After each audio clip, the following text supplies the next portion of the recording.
Hello, here is DesignVAT's inventory template. This is a standard template, and standard templates cover basic inventory management functionalities. Now, if you would like additional features added to the template, kindly let us know and we'll upgrade the templates to meet your company's requirements.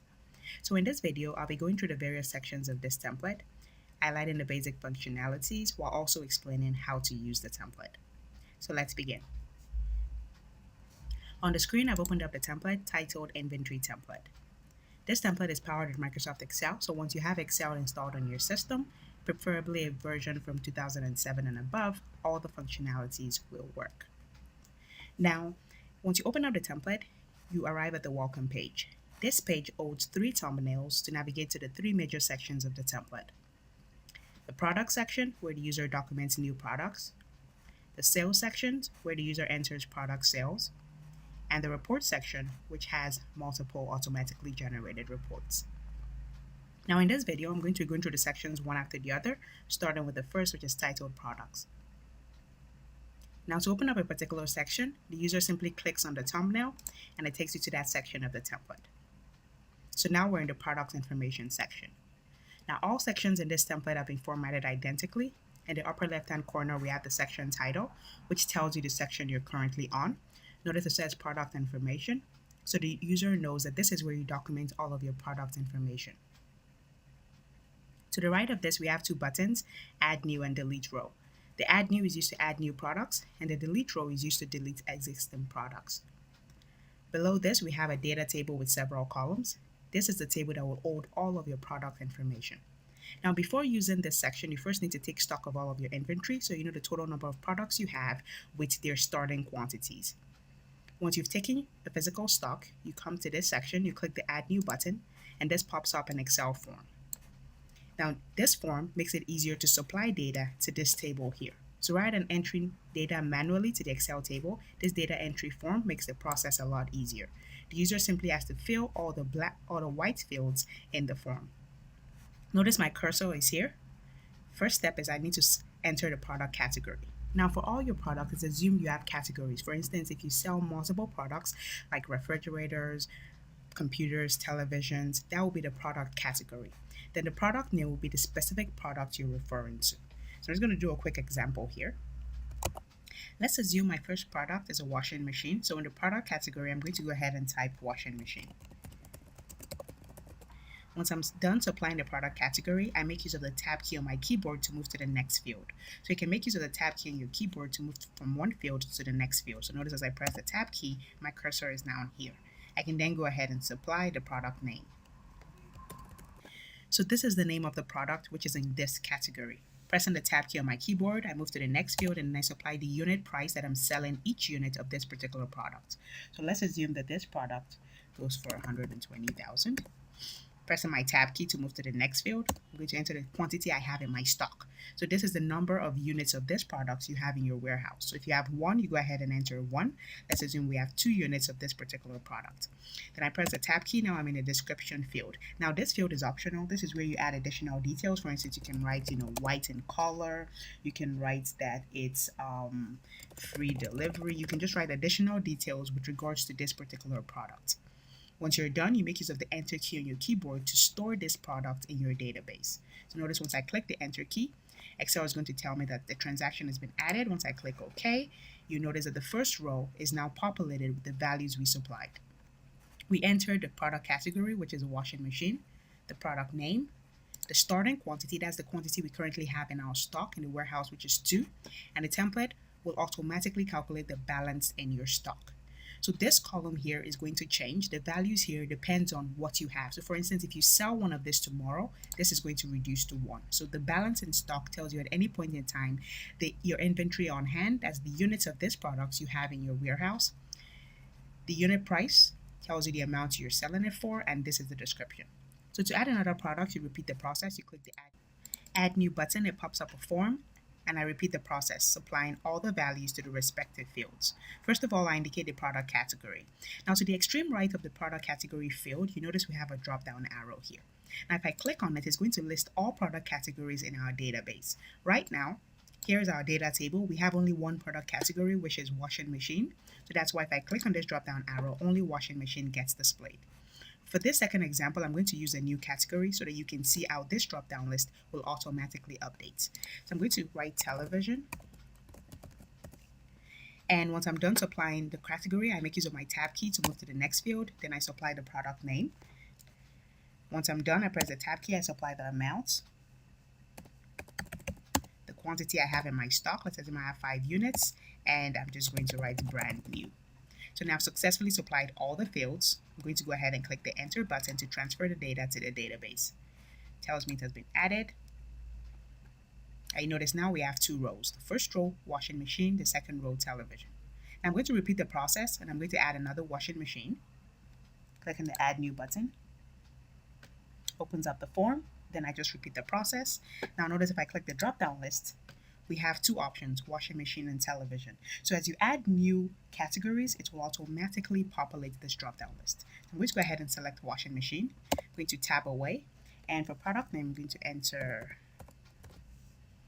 pressing the tab key, I'm going to enter the amount, the units I have in stock. And for this example, I have no description, so I'm going to go ahead and click the enter button to transfer the data to the database.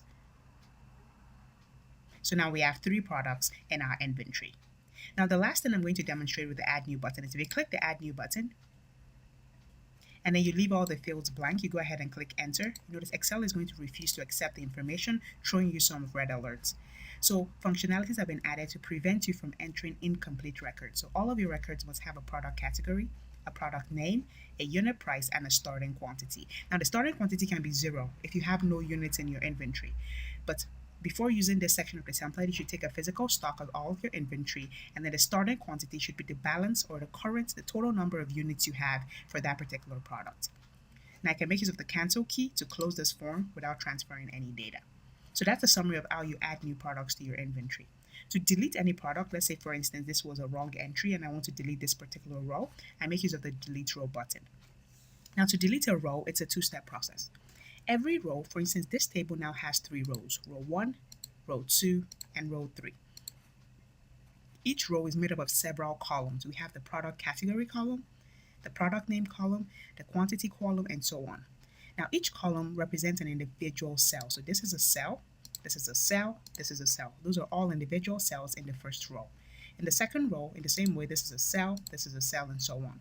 So to delete any row, you need to click on any cell in that particular row. So let's assume I want to delete the washing machine, 8 kg twin top with spinner. I need to click on any cell. So I can click on either the first, the second, the third, or any of the cells in this particular row. Then I click the delete row button.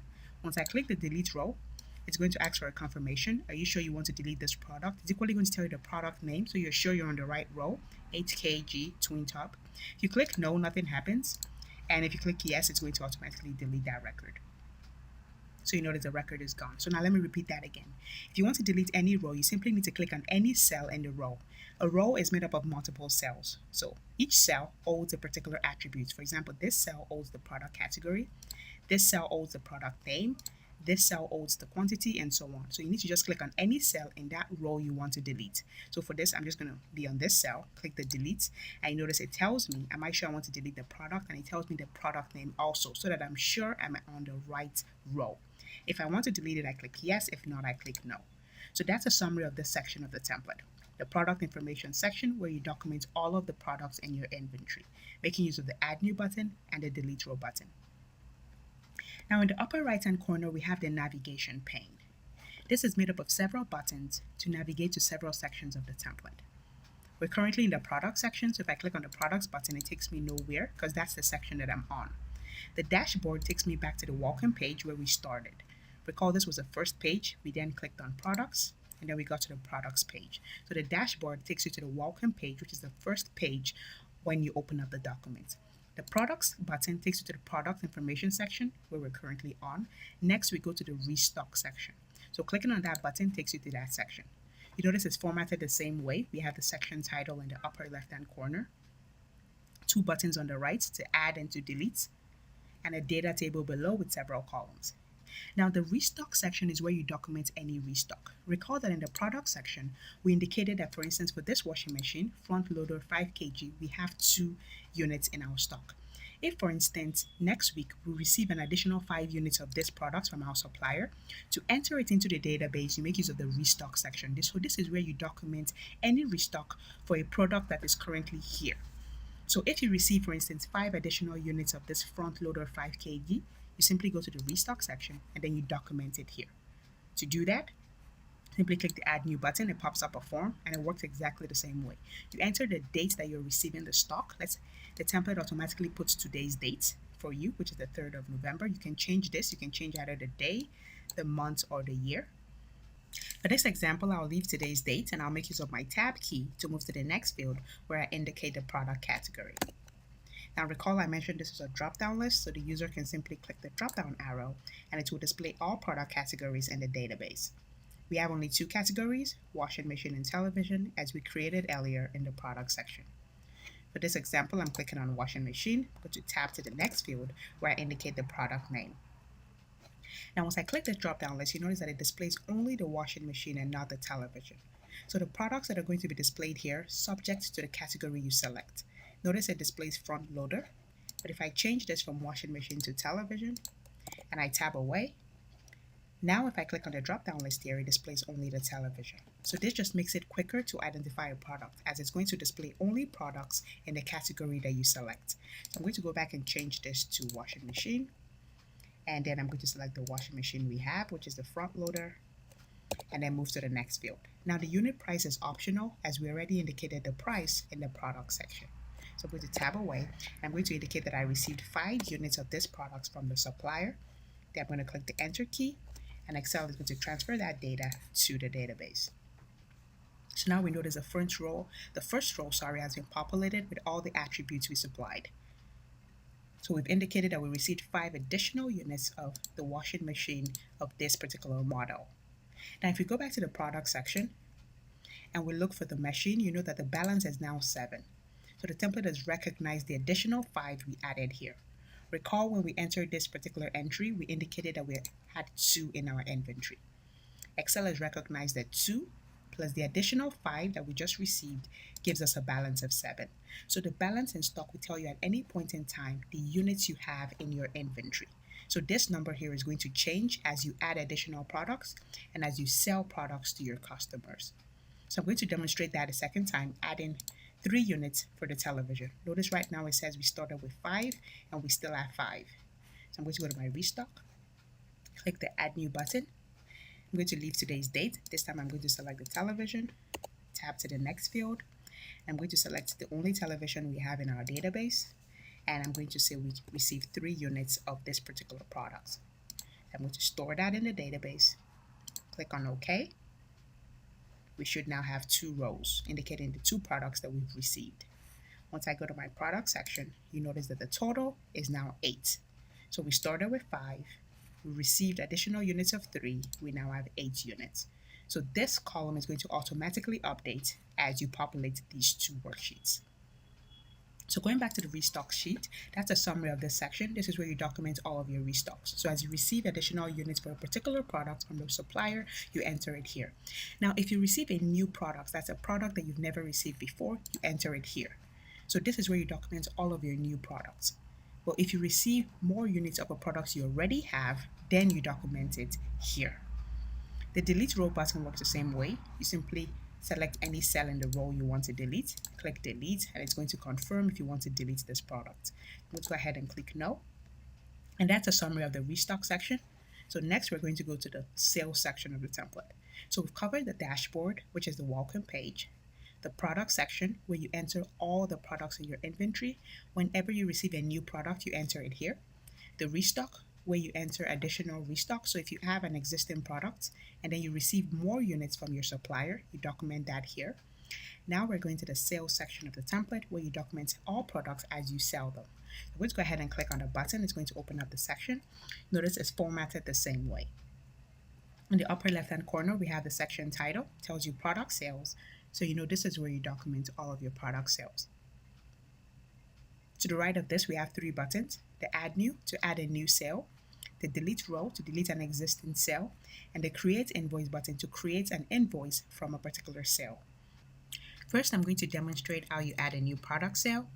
Then now you delete an existing sale, and now you create an invoice. So to add a new product sale, simply click the Add New button, and Excel pops up the data entry form. It automatically enters today's date. However, you can change the date portion, the month portion, or the year portion. Once you've entered the dates, you simply make use of your tab key to move to the next field to indicate the customer. Now this is a drop-down list, but you notice if I click the drop-down arrow, there are no options. The reason for this is we've not added any customers to the customer section. So as you add additional customers with their phone number and contact details, this drop-down list will be automatically updated. But since we have no customers, I'm going to go ahead and manually type a new customer. Once I'm done, make use of my tab key, then I indicate the product category. Recall I said we're going to sell 1 unit of our washing machine. I'm going to sell a washing machine there. Next, I'm going to select the washing machine from the list. And you notice that once I tab away now, it will automatically extract the unit price and the units left in my stock. So the template will automatically extract that information from the product section of the template. Let me demonstrate that again. I'm going to select television. I'm going to tab away. And then I'm going to select the only television we have in our stock. And notice once I press the tab key on my keyboard, it automatically tells me I have 8 units left and it's 64,000.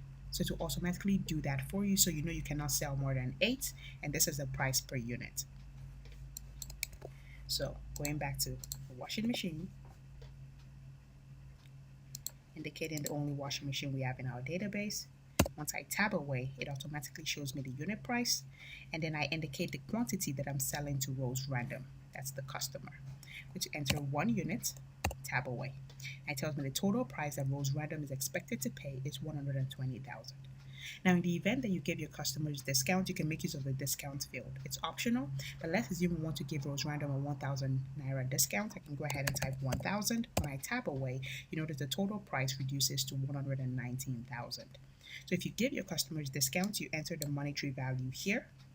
Once you're done supplying all the fields, press the Enter key, and it's going to transfer this data to the database. It tells us transaction has been added. Once we click OK, you notice the first row is populated. The date of the transaction, the customer name, the product category, the product, and all the other values. To add a new sale is the same process. You click the Add New, and then you repeat the process. You select the customer. If you have customers, we have no customers in our database, so I can go ahead and manually type. Next, you indicate the product. I'm going to make this a television. You select the product from the list. We have only 1 TV. Once I tab, it tells me the price. I have 8. Let's assume this person is buying 2. Once I tab, it will calculate the price of 2, which is 64 times 2. Now, if I'm given a discount, I can enter it here. But for this customer, I'm not going to give any discount. So I'm going to leave it at 0. Press OK. And then transaction is going to be added. Now, we've informed the database that we've sold 2 televisions and 1 washing machine. So now if we go back to the product section, you notice that the quantities would have reduced. Recall we started with 2 units of our washing machine. From 2 units of washing machine, we added 5 units, making 7 units of our washing machine. Now we sold 1 unit, so we have a balance of 6. So it has automatically calculated what you have in your store. In the same way, for our television, we started with 5. From 5 units in our restock, we added an additional 3 televisions, making 8 units, and we sold 2 just now, so we have a balance of 6. So that's how this column here is automatically calculated. So going back to my sales section, so these are the 2 sales. Now if you want to create an invoice from this sale, you simply click on the Generate Invoice button. But to do that, first of all, you need to tell Excel which of the transactions here you want to generate an invoice for. So if I want to generate an invoice for Rose Random, that's this first transaction, I simply click on any cell in that row. So I can click on any of the cells in this particular row. Once you click on a cell in the row, you click Generate Invoice, and the template will automatically create an invoice for you with that transaction. So here is our invoice.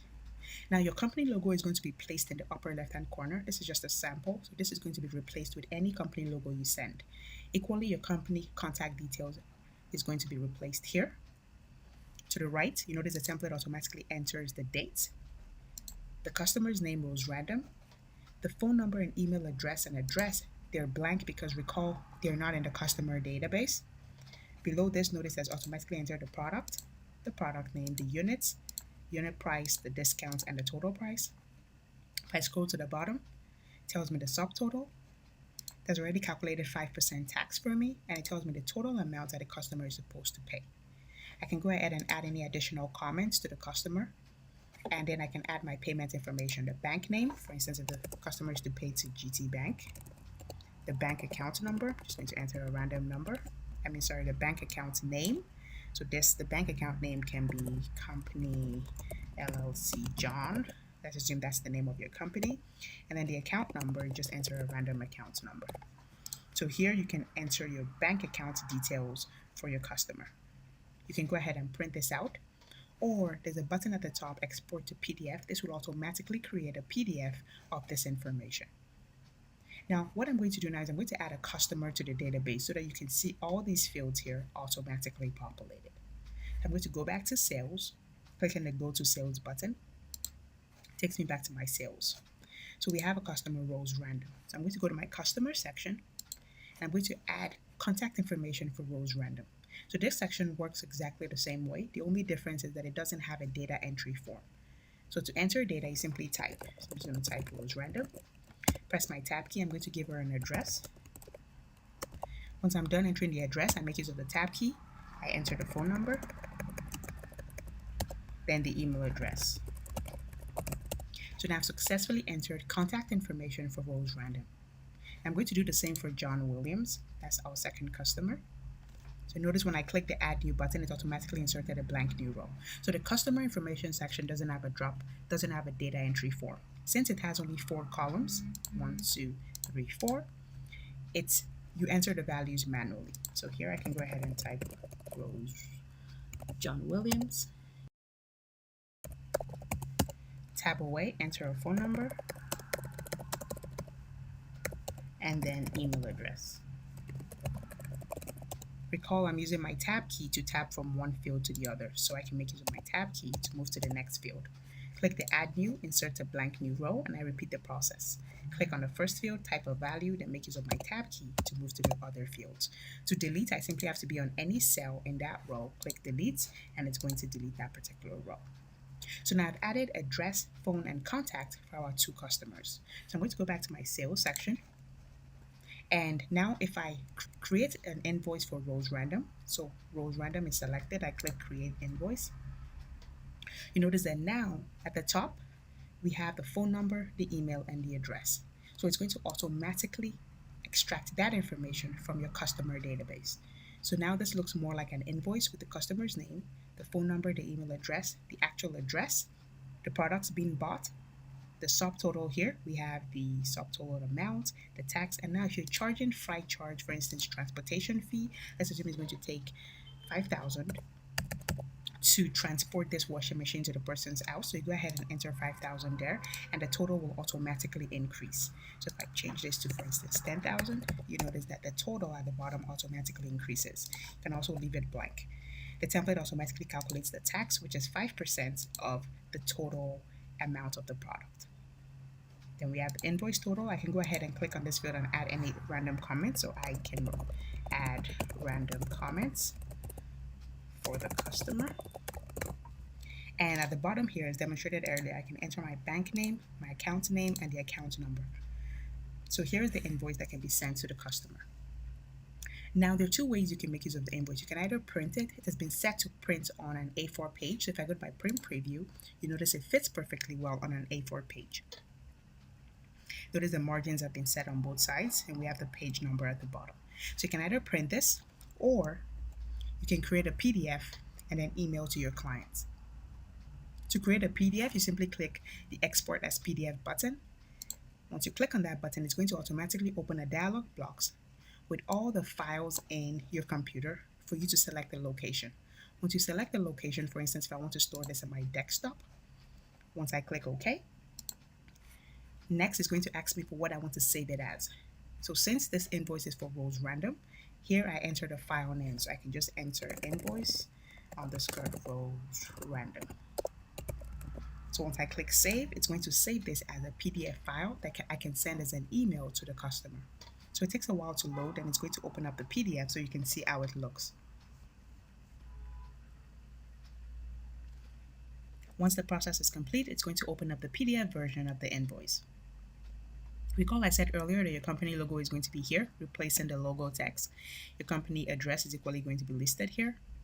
Then all other information, notice we have the customer information. If I scroll to the bottom, we have the products being sold, and we have the comments, the subtotals, and your bank details.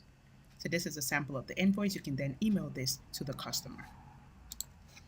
So that was achieved by clicking the Export as PDF button. Once you click on this button, it's going to open up two dialog boxes. I'm going to do a second demonstration. So first of all, I'm going to go back to my sales. And this time around, I'm going to create an invoice for the second employee. So I simply need to click on any cell in that row, click Generate Invoice, and it will automatically replace all the value in that invoice with this. So notice we have John Williams with John's phone number, and the product John is buying the television. If I scroll to the bottom, you notice this is John's subtotals. So it will automatically replace the table here and the contact information at the top. Now, lastly, I'm just going to add a new entry for rows random again. So I'm going to demonstrate what happens when we have two records with the same customer. To do that, I'm just going to change this to rows random, from John Williams to rows random. So now the two records are for rows random. So if you click Generate Invoice, the template is going to recognize that on this date, rows random has two transactions and then create these two entries in the invoice. So let me demonstrate that. So I just click the Create Invoice button. It opens up the invoice. Notice we have the two records here. So even if the customer has 3 or 4 purchases, it's all going to be displayed here. The invoice can take a maximum of 7 entries at a time. It will automatically enter all the values for you and calculate the subtotal at the bottom, the tax of the total and the grand total. So that's a summary of how you use the invoice functionality. It just makes it nice to send to your customers whenever they make any purchase. So recall, we used the Add New button to add a new product sales. We filled all the values. So now if I click the drop-down list here, you notice the two customers are now here. So this drop-down list is populated from the customer section. So we've added 2 customers. Now the 2 customers are being displayed. So this is the last demonstration I'm going to do. I'm just going to quickly select washing machine again. And I'm going to select the products. And now it tells me I have only 6 left. Unlike before that I had more. Since I've sold from it, I have only 6 left. This is the amount. Let's assume I'm selling 2 from that and I'm not giving any discounts. I click enter. It's going to store the transaction. So now I've added a transaction for John Williams. So that's how you easily create product sales. To delete, you simply click on any cell in the row. You click the delete button. It asks you, are you sure you want to delete the transaction on the 3rd of November, John Williams? But you go ahead and do no, but if you want to delete, you click yes. And then the last button is to create the invoice. So that's a summary of how you use the section of a template. You enter your product sales on a daily basis. Very user-friendly, very easy to achieve. So now we're going to go to the customer section. Though we've already gone through it, I'm just going to reopen it again. So we go sequentially because we went to the dashboard, the products, the restock, the sales, then the customers. So this is where we added our 2 customers using the Add New and the Delete button. And the last section of the template is the report section. Once you click on it, it opens up the reports dashboard. Now this template supports 4 key reports. The sales summary report, where you can get the monthly sales broken down. Recall that in the sales section here, we document all our sales. But as you sell products, later on, this table is going to have so many rows. Probably maybe like in 3 months, 4 months, you're going to have to scroll to see all the additional transactions. So this is not really user-friendly. This report here enables you select a particular month, and then it's going to show you only sales that occurred in that particular month. Here, this enables you quickly extract the customer's sale information. So if you want to know all the sales over the course of 6 months or in a particular month from a particular customer, you make use of this section. The inventory report shows you your inventory on balance. That's what you have in your store at any point in time. So you can easily view your inventory balance. And the last, this just gives you a nice dashboard where you can see key metrics. Now, before I go through all these reports, I'm going to have to add more data to the database because right now we have only 2 products and we have only 2 sales for 2 customers. So the reports are not going to be very interesting. So to better appreciate the reports, we need to add our data. So I'm going to pause the video. I'm going to add additional sales, additional products, and additional restocks. Now I've added additional products. Notice I'm in the products information section. So the products now range across 3 categories. We have washing machines, televisions, and air conditioners. I've equally added product names, starting quantities, unit prices, and additional descriptions. If I go to the sales section, you notice that I've equally added additional sales ranging across the first 6 calendar months. So I've added transactions for January, for February, March, April, up until June. I've equally associated each transaction with a customer, a particular product, and the respective prices. So now that we have ample data, the first thing I'm going to demonstrate is quickly I'm going to create an invoice just using any of the records here so that we can see how that process works again. I'm going to use the first entry, click on create invoice, and it's going to create an invoice for that transaction. So just like before, we have the contact information of the customer and the particular products being purchased. So going back to my sales section, the next thing I'm going to demonstrate now is the reports. So I'm going to the reports dashboard. And as I said earlier on, we have 4 reports. So the first report, once I click on it, it opens up that particular report. So it takes a while to load because Excel is generating the reports using all the data in our database. So here is our reports. In the upper left-hand corner, we have the report title, which tells us that this is a monthly sales breakdown. So this section enables you to see sales in a particular month. Recall that in the sales section, so if I open up the sales section again, all the sales are clustered here. So we have sales in January, we have February, we have March, and so on. So later on, when you have data across multiple months, it becomes hard to identify sales in a particular month because they're all clustered together here. So this report makes it easier to pull out sales for only a particular month. So once I click on the report and it opens up, notice at the top we have 2 filters. First of all, you can filter for a particular year. So later on, when you have data covering across multiple years, you can simply click on this drop-down list here and select the year you want to see. Now, all our data is in 2017. That's why only 2017 is displayed here. But later on, when you have data covering all the years, for instance, 2018, 19, 20, they're all going to be displayed here. Let's go ahead and click 2017, click OK. Next, you select the months that you want to see. So for instance, if I want to see all the sales in the month of February, I simply click on February and I click OK. And it's going to show me only the transactions that occurred in the month of February. In the same way, if I want to see, for instance, for March, and I click OK, it's going to show me all the transactions in the month of March. So this is a quick way to pull data from the sales section for a particular month. So I can decide to click on that and maybe scroll to the bottom. Maybe I want to see for June. I click OK. It's going to display all the transactions in the month of June, telling me the customer, the product, and other details. Now, another advantage of this particular report is that you can see for a particular product category. If you want to see for all the 12 calendar months, you simply click on this drop-down list and you select all. All is going to aggregate the data for all the months across all the data in your database. So this is displaying all the data in my database. Now that the data is being displayed here, I can sort it from ascending to descending. So if I want to see from the oldest to the newest, I simply click on this arrow here and I select sort ascending to descending. So it's going to show me the oldest record up until the most recent transaction. So it's going to list it in ascending order with the associated customer information. Now it's possible I want to see only air conditioner sales. I simply click on air conditioners here and it's going to show me only the sales of air conditioners in my database. If I want to see only television sales, it's going to show me only television sales. So this enables you play with your data. You can slice it and dice it and see for a particular product category. Now I know all I'm seeing here are only washing machine sales. At the total, I can see the total amount I've generated from selling washing machines. I can see that also for television, quickly tells me the total. I can see that for air conditions, I have the total here. And I can go further and say, okay, I want to see air conditions in a particular month. So for instance, now it's showing me all the sales of air conditions in this particular month. So this becomes useful when your database has a lot of data. Right now, we don't have so much data.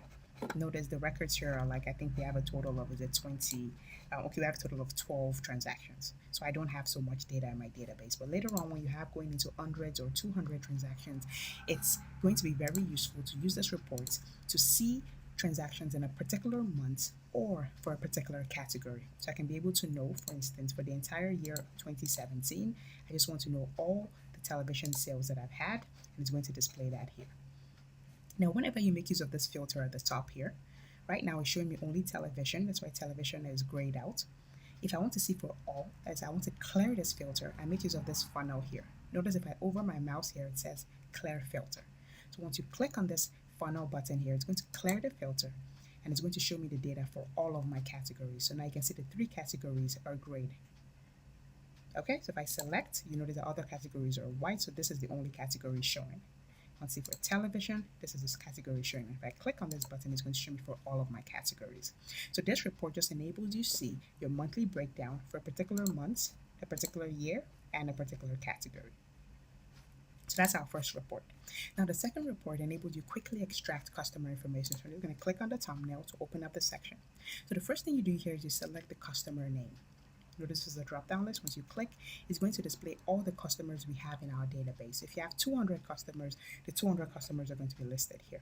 Right now, I think we have only 5 customers, so these are the 5 customers. Now, if you select a particular customer, the template will automatically extract the customer's phone number, email address, and home address. So this section can be used when you quickly want to get a customer's information. Maybe you want to make a phone call or you want to send an email. So rather than going to your customer section and looking for the customer here, imagine if you had 50 customers, a quicker way would be to go to your reports, make use of the second report, and conveniently select the customer. The template will automatically display the phone number, the email, and the address almost instantaneously. If I change this to the last customer, you notice the same process is repeated. So it automatically does that for you. Now the bottom section enables you get sales history for the selected customer. It's possible you might want to know, okay, let me know all the products I sold to this customer in a particular month. So for instance, let me change this to Rose Random. Let's say I want to know all the products I sold to Rose Random in the month of January. So the first thing I do is to select the month here. This shows the 12 calendar months. So I select January.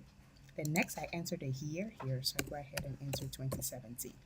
Now once I enter these two variables, I go ahead and click the refresh button, and the template is going to display at the bottom here all the products that I sold to Rose Random in the month of January. So notice it shows me 2 transactions, January 1st and January 5th. These are the products, the respective prices, and the total. So it automatically does that for you for any customer in any particular month. Now, I don't really know my data, so I'm just going to go to my sales so I can get an idea of other people that have transactions. So now, okay, so I've seen we have some customers in March and we have some customers in April. So going back here, if for instance for Rose Random, I change this to March. So now March 2017, if I click the refresh button, it's going to display all the products I sold to her in March. So it tells me I sold only 1 product to her in March, was a TV, and she bought 2 units. So that is how fast it does it. You simply select the month, you type in the year, you click the refresh button, and it shows you the history of all product sales to the selected customer at the top.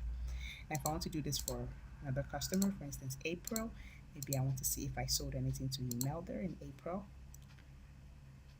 So once I click refresh, it's going to look through the sales, okay, and tells me nothing was sold to Melder in April. So let me see March 2017, refresh, and then it's going to tell me if anything, okay, only 1 product was sold to Melder in March, which went for $38,000 because of a $1,000 discount. So you can do this for any customer, any period of time. You simply select the month, you select the year, and it's going to display all the transactions or all the products you sold to that customer in the selected period. So that's what this section is used for. You quickly extract the customer information. That's the contact information at the top, and then the sales information at the bottom. And just to quickly pip and get another idea, okay, in April we sold to John Williams. So if I go to my reports and I select John Williams in the month of April, once I refresh the report, we should see the transaction here. So there we go. That's on the 13th of April, we sold a TV to John Williams. So that's what this section of the report is used for. Now the third report is the inventory report. This report just shows all your inventory, that's all your products, with the quantity you have in your store. So clicking on the thumbnail opens it up and it refreshes. And so it tells you your total inventory value is 2.6 million. So it automatically calculates the value of all the products you have in your stock. So at any point in time, you know the value of products you have in your inventory. And then below it lists each item, the respective quantity you have, the unit price, and the total value. I scroll to the bottom, it lists all the items in my inventory, and this is the grand total. Now if I want to just know the value of all air conditioners I have, I just simply click air conditioners. You know the value here changes. So in my stock, I know that I have a bit over 800,000 worth of air conditioners. I click on TV, I have a bit over 1.1 million of TV. These are the TVs I have, these are the quantities, and this is the value in my stock. And I can see this for all my product categories. I can see this for my washing machines and any other product category I have. If I want to see for all product, I simply click on the funnel, it clears the filter, shows for all of my products. So this just at any point in time enables you to know the value of all products you have in your stock. And now the last report is more of a dashboard. It just shows you some monthly statistics. So this is what it shows you. First of all, at the top, it shows you your sale for the current month. We're currently in the month of November, and in my sales section, I don't have data for November. That's why it's blank. So it shows you data for the current month and for last month so that you can do a month-to-month comparison. So what I'm going to do is I'm going to tweak the data now in my sales so that I can have data for November and for the preceding month, which is October. So I'm going back to my sales section. I'm just going to quickly do that so I don't waste time. So I'm going to change this to November. So I'm just going to change most of the transactions here to November. Okay, so you notice I'm changing them all to November. They don't actually have to be the same dates. So once it's just in the month of November, so this can be November 11th.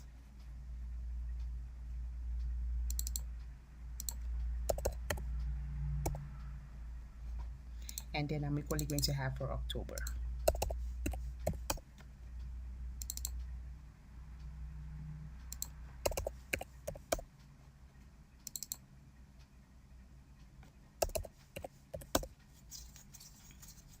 Okay, so now I have transactions for the month of November and for the month of October. So if I go back to that report, which is the fourth report, you notice that now it tells us for the months. So what this does is that it automatically calculates the total number of products you've sold in your current month. The current month is the month we're in, which is November, and for the last month, which is October. And this automatically updates. So when we enter next month, this is going to show you for December, and this is going to show you for November. So it tells me that, for instance, I sold 3 last month and I sold 5 this month. So that's a 67% growth. This is the value of what I sold. That's the value of the 3 products I sold. The value of the 5 products. So there's a 106% growth in sales. So it will automatically calculate that for you using the current month and the last month. Now to the side, it just shows you key metrics. It tells you the products that you get the most money from. So right now it tells you that washing machine is the products that you sold the most. You sold 9 washing machines, so it will automatically update. So it goes through all of your sales, and then it calculates the quantity with the category.